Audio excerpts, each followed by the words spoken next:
Hello friends, இன்னைக்கு நீங்கள் பார்க்குற இந்த எபிசோடோட டீட்டெயில்ஸை ஃபஸ்ட்டு கமெண்ட்டில் பின் பண்ணியிருக்கேன். இந்த எபிசோட் பார்த்தீங்கன்னா செம்ம இன்ட்ரெஸ்டிங்காக இருக்க போகுது. இதில் வர்ற நம்ம ஹீரோவை நிறையா பிட்டு படங்களில் பார்த்துருப்பீங்க. அநேகமாக இவனை விட வயசு அதிகமான பெண்கள் கூட தான் அவனை பார்த்துருப்பீங்க. சொல்லவே தேவையில்லை. கொல்லப்புறமாக, அதாவது பின்னாடி கதவை தான் அடிக்கடி தட்டுவான். பின் கதவு வழியாக வந்துட்டு போயிட்டா எந்த பிரச்சனையும் இல்லை பாருங்க. இவன் பேர், இந்த ஹீரோயின் பேர், இவங்க ரெண்டு பேர்த்து பேரையும் ஃபஸ்ட்டு கமெண்ட்டில் பின் பண்ணியிருக்கேன். ஆரம்பத்திலே பில்லியும் அவனோட அம்மாவையும் காமிக்கிறாங்க. அம்மானா இவங்க அவங்க அப்பாவோட மனைவி. வெளியூர் போயிருந்த புருஷன் பில்லியோட அம்மாவுக்கு ஃபோன் பண்ணி பேசிட்டு இருக்காரு. அதுவும் இவங்க ஜன்னலோரமாக நின்று பேசிட்டு இருக்க அந்த சமயத்தில் இந்த பயப்புல பின்னாடி இருந்து ஓடி போய் அப்படியே பச்சக்கனை ஒட்டிக்கிறான். அவங்களும் இவனை நாசுக்கா தவிர்த்துட்டு உள்ளுக்குள்ளே வந்து ஃபோன் பேச ஆரம்பிக்கிறாங்க. அப்போதான் அப்பாவும் பில்லியை பற்றி கேட்குறாரு போல் இருக்கு. அவனுக்கு என்ன, எப்போ பார்த்தாலும் எம் பின்னாடியே சுற்றிட்டு இருக்கான் அப்படின்னு டபுள் மீனிங்கில் அப்பா கிட்ட சித்தி பேசுகிறா. சரி, அவனை பார்த்துக்கோ, கொஞ்சம் கேர் எடுத்து பார்த்துக்கோ, அம்மா இல்லாத பையன், ரொம்ப குறும்பா வேற இருப்பான் அப்படின்னு அப்பா சொல்றாரு. அவன் குறும்பு தான் எனக்கு தெரிஞ்ச விஷயமாச்சே, அதெல்லாம் அவனை நான் ரொம்ப ஈஸியாக மேனேஜ் பண்ணிக்கிறேன், நீங்கள் பத்திரமா ஊருக்கு வாங்க அப்படின்னு சொல்லிட்டு ஃபோனை வைக்கிறா. ஃபோனை வச்ச கையோட, என்ன பில்லி இப்படி பார்த்துட்டு இருக்க அப்படின்னு சித்தி கேட்குறா. இப்படி பார்த்துட்டு இருக்கேன்னா நான் சும்மா தான் உங்களை பார்த்துட்டு இருக்கேன் அப்படின்னு பில்லியும் பதில் சொல்ல, அந்த ஜன்னல் பக்கத்தில் நின்று நான் பேசிட்டு இருக்கும்போது பின்னால் இருந்து பிடிக்கிறியே, வெளியிருந்து யாராவது பார்த்தா என்ன நினைப்பாங்கன்னு தெரியுமா அப்படின்னு சித்தி கேட்குறா.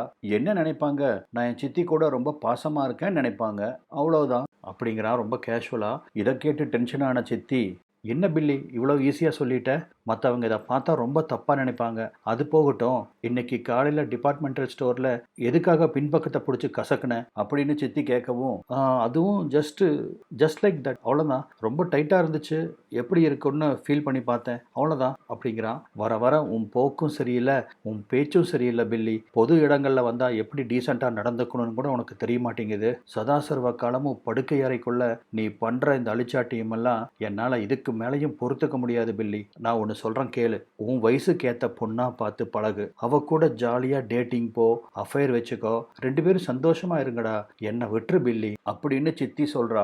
பில்லியோ, சித்தி எப்படி சித்தி உன்னை விட முடியும், எனக்கு நினைவு தெரிஞ்ச நாளிலிருந்து நீ தான் எனக்கு ஒத்துழைப்பு கொடுத்துட்டு இருக்க, இப்போ திடீர்னு நம்ம உறவை முறிக்கிறதுக்கு என்ன காரணம் அப்படிங்கிறா ரொம்ப கடுப்பாயி. அது இல்லை பில்லி, உனக்கு விஷயமே புரிய மாட்டேங்குது, உங்க அப்பாவுக்கு ஏதோ சந்தேகம் வந்துருச்சோ அப்படின்னு எனக்கு சந்தேகமா இருக்குடா, இத்தனை வருஷமான இழுத்த இழுப்புக்கெல்லாம் நானும் வந்தேன், உன் ஆசைக்கெல்லாம் உடன்பட்டேன், நீயும் தட்டு தட்டுன்னு தட்டிட்ட, என்னை விட்டுரு ப்ளீஸ் அப்படின்னு சித்தி சொல்ல, எங்க என் முகத்தை பார்த்து சொல்லு, அந்த டிபார்ட்மெண்டல் ஸ்டோரில் நான் பின்பக்கத்தை பிடிச்சி கசக்குனதும் இங்கே ஜன்னல் பக்கத்தில் நான் மாங்காய் அடித்ததெல்லாம் உனக்கு பிடிக்கலன்னு சொல்லு பார்க்கலாம் அப்படிங்கிறா. பில்லி, இதெல்லாம் எனக்கு பிடிச்சது பில்லி, நான் இல்லைன்னு சொல்லலை, ஆனால் இதுக்கு மேலே வேண்டான்னு நான் சொல்கிறேன்ப்பா, என் சூழ்நிலையை கொஞ்சம் புரிஞ்சுக்குவேன் ப்ளீஸ் அப்படின்னு சித்தி சொல்ல, நீ என் சூழ்நிலையை புரிஞ்சுக்கோ சித்தி, உங்கள் அப்பா வேற ஊர்லேருந்து வரும்போது அவங்க அம்மாவை கூட்டிகிட்டு வருவான், அந்த கிழவி என்னை பார்க்கறதே சந்தேக பார்வையோட தான் பாப்பா, அவள் தாய் கிழவி இல்லை நாய் கிழவி, நாயை விட மோசமாக மோப்பம் பிடிப்பா, இந்த லட்சணத்தில் நீ வேற என் பக்கத்தில் வந்து உரசிட்டு இருந்தீங்கன்னா அவ்வளோதான், முடிவே பண்ணிடுவா, உங்கள் அப்பங்கிட்ட இல்லாதது பொல்லாதெல்லாம் வத்தி வச்சு எனக்கு ஆப்பர் ரெடி பண்ணிட்டு போயிடுவா, அதனால் நீ ஒன்று பண்ணு பில்லி, இந்த வீக்கெண்டு உன் கேர்ள் ஃப்ரெண்டு யாராவது வீட்டுக்கு கூட்டிட்டு வா, இவ்வளோ தான் டேட்டிங் பண்ணுறேன், லவ் பண்ணுறேன், இவ்வளோ தான் கல்யாணம் பண்ண போகிறேன் அப்படின்னு வாய்க்கு வந்ததெல்லாம் அடிச்சுடு, அதனால் அந்த கிழவிக்கு நம்ம மேலே சந்தேகம் வராது பாரு, அதுக்கு தான் இந்த ஐடியா, மற்றபடி நம்மளுக்குள்ள பிரேக்கப் தான், நான் என்னோட வாழ்க்கையும் பார்க்கணும் இல்லை பில்லி, பொழுதன்னைக்கு உனக்கே விரிச்சு காமிச்சிட்டு இருக்க முடியுமா சொல்லு அப்படிங்கிறா சித்தி. நீ இல்லாம நான் என்ன பண்ணுவேன், என்னால உன்னை தவிர வேற யாரையும் யோசிக்க முடிய மாட்டேங்குது, எந்த பொண்ணை போய் தொட்டாலும் உன் ஞாபகம் தான் வருது, அவளை கூட அப்படியே நான் உறவுல இருந்தாலும் உங்ககிட்ட கிடைக்கிற திருப்தி அவளுக்கிட்ட கிடைக்க மாட்டேங்குது, நான் என்ன பண்றது நீயே சொல்லு, என்னெல்லாமே கொஞ்சம் புரிஞ்சுக்கோ, அப்பா தான் அடிக்கடி தொழில்னு சொல்லி வெளியூருக்கு போயிடுறாரு, நம்ம ரெண்டு பேரும் தனியா தானே இருக்கோம், வீட்லயும் பெரிய அளவுக்கு செக்யூரிட்டி கேமரா கிடையாது, அப்புறம் எதுக்காக நீ பயந்துக்கிற, எப்படி அப்பாவுக்கு இதெல்லாம் தெரியும்னு நினைக்கிற, அக்கம் பக்கத்துல வீடுகளும் கிடையாது, வெளியே நம்ம போனாலும் நான் தனியாக போகிறேன், நீ தனியாக போகிற, அதே மாதிரி தான் வீட்டுக்கு வரும்போதும் தனித்தனியாக வரோம், நாம் இந்த படுக்கை அறைக்குள்ளே போடுற ஆட்டம் வெளியே இருக்கிற மற்றவங்களுக்கு எப்படி சித்தி தெரியும், எனக்கு இருக்கிற ஒரே ஆறுதல் இதுதான், இதுலேயும் குண்டு வச்சிடாத ப்ளீஸ் அப்படின்னு திரும்ப திரும்ப அவன் கெஞ்சுறான். பில்லி, உங்கள் அப்பாவை பற்றி உனக்கு தெரியாதுடா, அவர் பார்க்கறக்கு ரொம்ப சாது மாதிரி இருப்பார், ஆனால் நரித்தனமாக நிறைய வேலை பண்ணுவார், உனக்கே உங்கள் அப்பாவை பற்றி தெரியும், ஏதாவது கையும் களவமாக மாட்டிட்டோம்னா நம்ம ரெண்டு பேர்த்தோட வாழ்க்கையுமே கேள்விக்குறியாயிரும் பில்லி. அதுவும் உன்ன மாதிரி நான் பணக்கார அப்பாக்கெல்லாம் பொறக்கல. மாதம் மாதம் கிடைக்கிற அந்த சம்பளத்தை நம்பி வாழ்ந்துட்டு இருந்தேன். மாத கடைசி ஆனால் கடன் கேட்டு என் ஃப்ரெண்ட்ஸுக்கிட்ட சொந்தக்காரங்க வீட்டுக்குன்னு நான் அலையாத இடமே இல்லை. ரொம்ப கஷ்டப்பட்டவ பில்லி. உங்கள் அப்பாவை கல்யாணம் பண்ணதுக்கு அப்புறம்தான் இந்த சொத்து வசதின்னு நான் சந்தோஷமாக வாழ்ந்துட்டு இருக்கேன். நம்ம பண்ணுற இந்த தவறால் அந்த சந்தோஷம் பறி போயிடக்கூடாது பில்லி அப்படின்னு சொல்லவும், ஓ அப்படின்னா உங்களுக்கு காசு பணம் மணி துட்டு இவ்வளோ தானே, அதுதானே முக்கியம். நான் உனக்கு சம்பாரித்து போடுறேன் சித்தி, அதை பற்றி நீ ஏன் கவலைப்படுற? எங்கள் அப்பாவை விட்டுட்டு ஓடி வந்துரு, நம்ம 2 பேரும் எங்காவது போய் சந்தோஷமாக வாழலாம் அப்படின்னு சொல்கிறான். திரும்ப திரும்ப முட்டாள்தனமாகவே பேசிகிட்டு இருக்காத பில்லி. நீ உன் படிப்பவே முடிக்கல, உனக்கு இன்னும் ஒரு செமஸ்டர் இருக்குது. ஏற்கனவே நீ படித்து கிழிச்சதில் 3 அரியர்ஸ் வச்சுருக்க. நீ அந்த அரியர்ஸ் எல்லாம் கிளியர் பண்ணி காலேஜை முடிச்சுட்டு வர்றதுக்கு இன்னும் 3-4 வருஷம் ஆயிரும். ஏன்னா ஒவ்வொரு கிளாஸ்லேயும் 2 வருஷம் நீ படிக்கிற. அது வரைக்கும் நம்ம சாப்பாட்டுக்கு என்ன பண்ணுறது சொல்லு?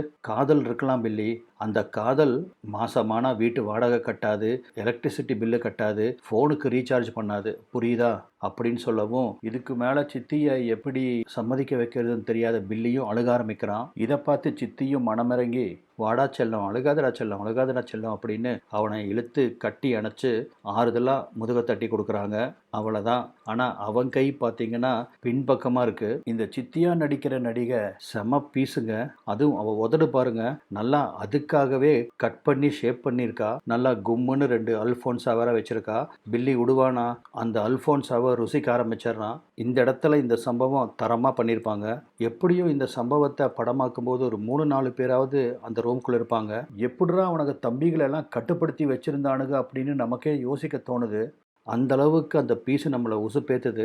எல்லாம் முடிஞ்சதுக்கப்புறம் போதுமாடா அப்படின்னு சித்தியும் நகர்ந்து போக, இதைத்தான் சித்தி நானும் சொல்லிட்டு இருக்கேன். பார்த்தையா, உன் அளவுக்கு மற்றவர்களால் என்னை சந்தோஷப்படுத்தவே முடியாது. இதைத்தான் நான் உனக்கு புரிய வைக்கிறதுக்கு ட்ரை பண்ணிட்டு இருக்கேன் அப்படின்னு திரும்பவும் அதே பழைய பாட்டை பாடுறா.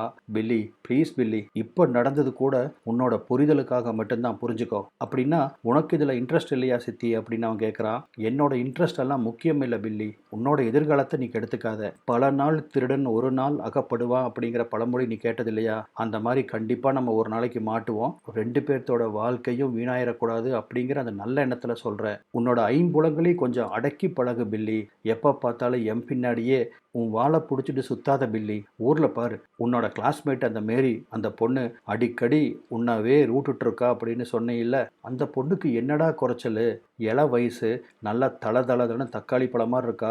நானும் வயசானவ, எல்லாம் தளர்ந்து போயிட்டேன். அப்படி என்னடா என்கிட்ட உனக்கு பிடிச்சது அப்படின்னு சித்தி கேட்கவும், இப்ப நீ சொன்னையே சித்தி, அந்த தக்காளி பழம் அந்த பைனாப்பிள் எனக்கு வேண்டாம். தளர்ந்து போய் அடி வாங்கின இந்த சொம்பு தான் சித்தி எனக்கு வேணும். எனக்கு இதுதான் பிடிச்சிருக்கு.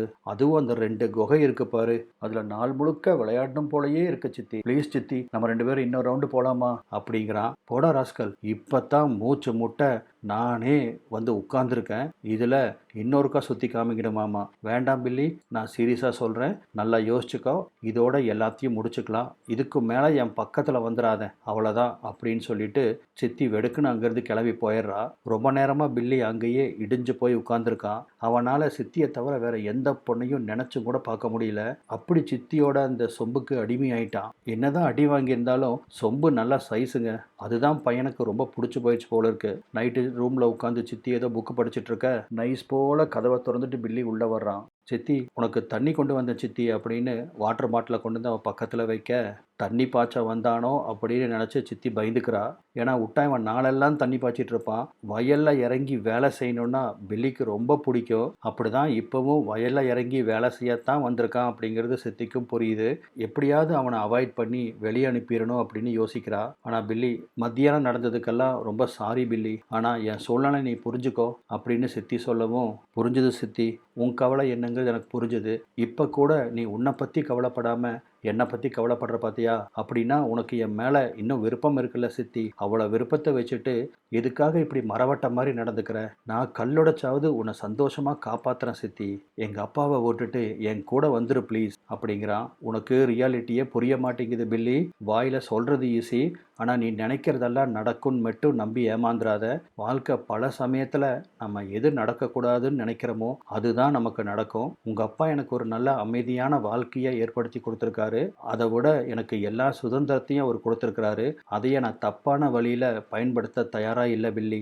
வேண்டான்னா வேண்டாம் தான், புரிஞ்சுதா? மத்தியானம் செஞ்ச மாதிரி திரும்பவும் சம்பவம் செஞ்சிடலாம் அப்படின்னு மட்டும் நினச்சிக்காத.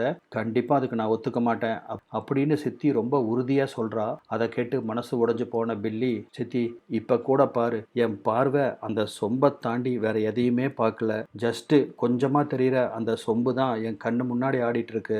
அது கூட விளையாண்டா எப்படி இருக்கும் சித்தி? என்னமோ உனக்கு பிடிக்காத மாதிரி சாமியார் மாதிரியெல்லாம் ஆக்ட் விடுற. என்கிட்ட என்ன சித்தி உனக்கு பிடிக்கல? பாரு எவ்வளோ பெரிய குழாய் வச்சிருக்கேன்னு பாரு. இந்த குழாயை எப்போ திருகுனாலும் வத்தாம தண்ணி வரும். அந்த தண்ணியை பாய்ச்சினா எந்த வறண்ட காடாக இருந்தாலும் செழிப்பாக இருக்கும் சித்தி அப்படின்னு சொல்லி, எது முடியாதுன்னு சித்தி ரொம்ப பிடிவாதமாக சொன்னாலோ அதவே ரொம்ப ஈஸியாக நம்ம பையன் முடிச்சிட்றான். இந்த காட்சி பார்த்திங்கன்னா செம அற்புதமாக இருக்கும். ஏன்னா இதுக்கு மேலே இது தொடரக்கூடாது அப்படின்னு சித்தி சொல்லியிருப்பா இல்லையா? அதனால் ஒரு 6 மாதத்துக்கு தாட்டுற மாதிரி பையன் புடின்னு பிடிச்சிருவான். நான் முன்னமே சொன்னேன் இந்த சித்தி செம பீஸுன்னு. ஸோ இந்த எபிசோடை பார்க்குற நண்பர்கள் ரொம்ப கவனமாக இருங்க. உங்கள் தம்பிகளை கொஞ்சம் அடக்கி வைங்க. அவ்வளோதான் சொல்லுவேன். இதோட இந்த எபிசோட் முடியுது. இதை பற்றின உங்கள் கருத்துக்களை கமெண்ட்டில் தெரிவிங்க. இதே மாதிரி வேறு ஏதாவது ஒரு எபிசோடை பற்றி நான் பேசணும்னு நினச்சிங்கன்னா கமெண்ட்டில் தெரிவிங்க.